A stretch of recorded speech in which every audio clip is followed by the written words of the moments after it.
Hello friends, welcome back. I hope you're well. Just here at my friend's apartment in Sydney at the moment.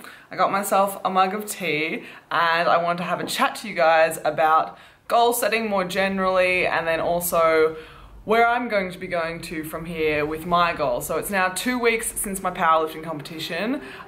If you guys have been following along, you will have known that I have been suffering with a bit of a shoulder injury. So I've been taking a bit of a rest from kind of upper body exercises, giving my shoulder a chance to repair, and just kind of in general taking a little bit of a step back from the gym. I'm still going, but it's not as structured and intense as it is during powerlifting prep, and I think it's kind of the break that I need, really.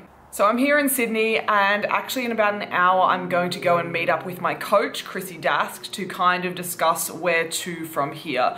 And I just kind of wanted to chat before I go into my talk with her with you guys, because I'm sure that I'm not alone in feeling the way that I've been feeling the last couple of weeks, where you've made some big achievement, you've been working for so long towards a certain goal, and then you reach that goal and then it's over, and then you just kind of feel lost. You're like, what now? Where am I going? And this definitely doesn't just apply to like health and fitness goals. Maybe you were training for like a big run, or maybe you were training for a powerlifting competition, or maybe it was like a really big sporting event, something like that. Sure, you can feel a little bit lost afterwards, but it could happen in your career as well. You could have been gunning for ages to get this certain promotion, or maybe you were trying to reach a savings goal or something like that. I feel like it can apply to a lot of areas of life where you have your eyes set on this goal for so long, and then you reach it and you're like, okay, fuck, what now?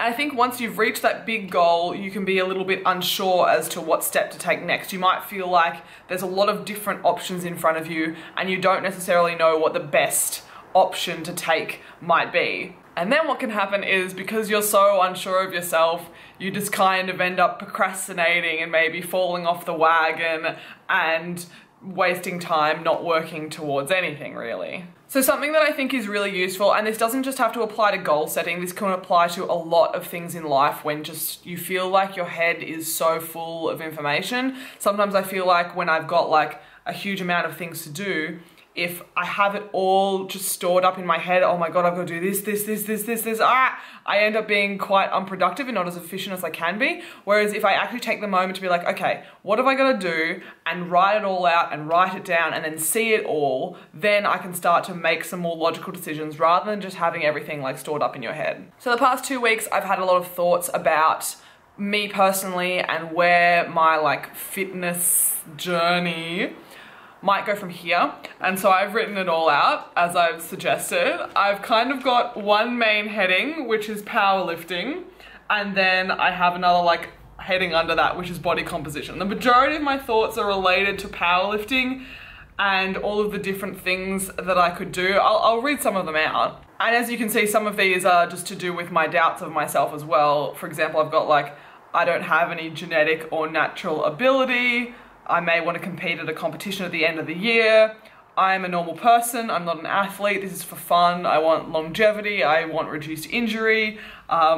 Can I actually ever be any good? So these are all the kind of thoughts that I've had in my head. And then relating to body composition, I'm okay with gaining weight, but I gained a little bit too rapidly the last couple of months. I put on 4 kilos in 2 months, which is about 1.5 kilos or a pound per week, and that's just a little bit too fast for me. I've got certain areas that I want to improve aesthetically, but honestly, I just want to gain muscle somewhere. So there's a whole heap of things that are all written down here, that all of the thoughts that I've had in my head over the last couple of weeks about like where to from here. And it's actually been quite nerve-wracking, and I think a lot of the time you guys might understand, people want to know what the best way to do something is. People want to know what's the best exercise, what's the best nutrition way, and people are looking for like this silver bullet or this one thing that will 100% work, and you're always like searching, trying to filter through all of this information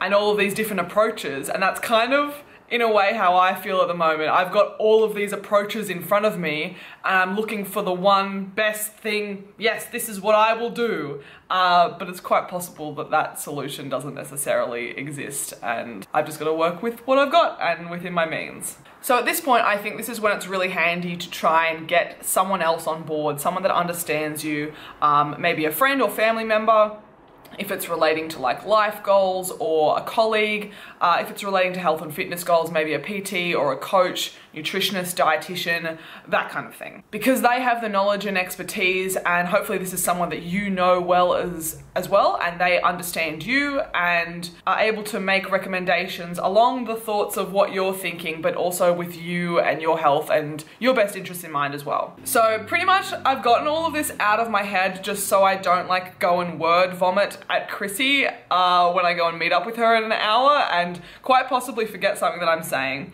But I just kind of want to check in at where I'm at before the conversation, where I've got everything written down, and I'm gonna go and chat to her now, and maybe we can get some answers and figure something out together as to where to from here with my training and nutrition goals.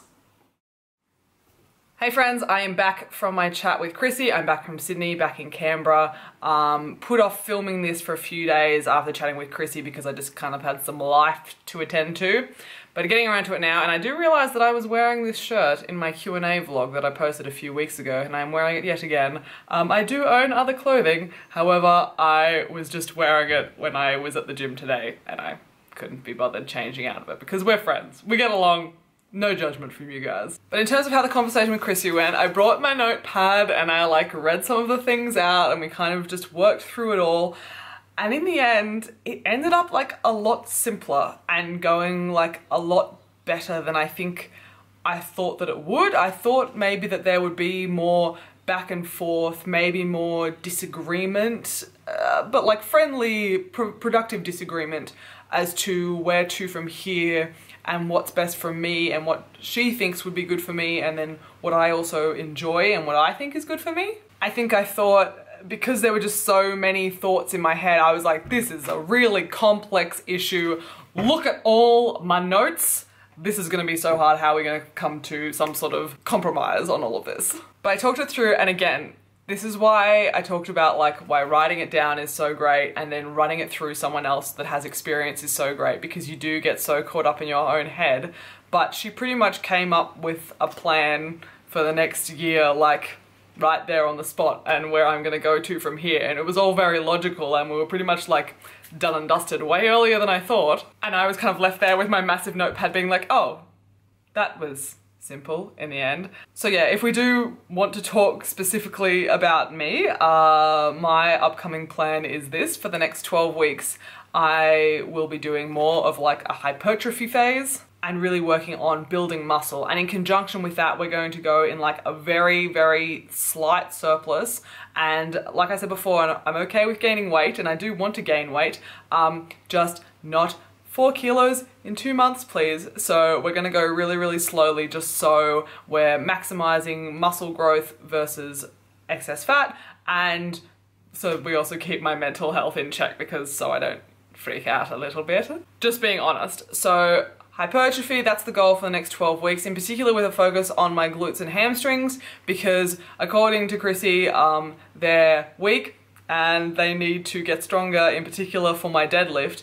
And in a way that also coincides with any kind of aesthetic goals that I have, because my glutes and hamstrings are the two body parts that I want to work on the most. I mean, also shoulders, because I mean, there's like, oh, there's just nothing there.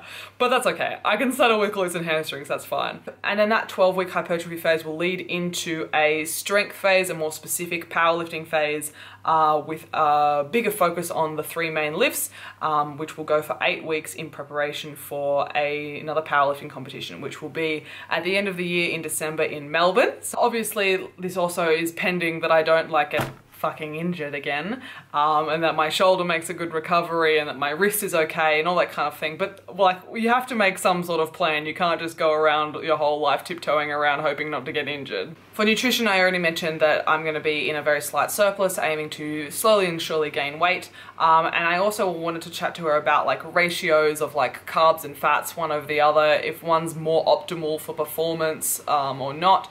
And basically Chrissy was like, yeah, look, you're not an athlete. So just go with kind of whatever is going to suit you and your lifestyle and your tastes best, whatever is going to be best for you to stick to, because there's no point like trying to go for the most optimal diet if that is one that you're not even going to be compliant to. So yeah, I think that's all that I wanted to cover today.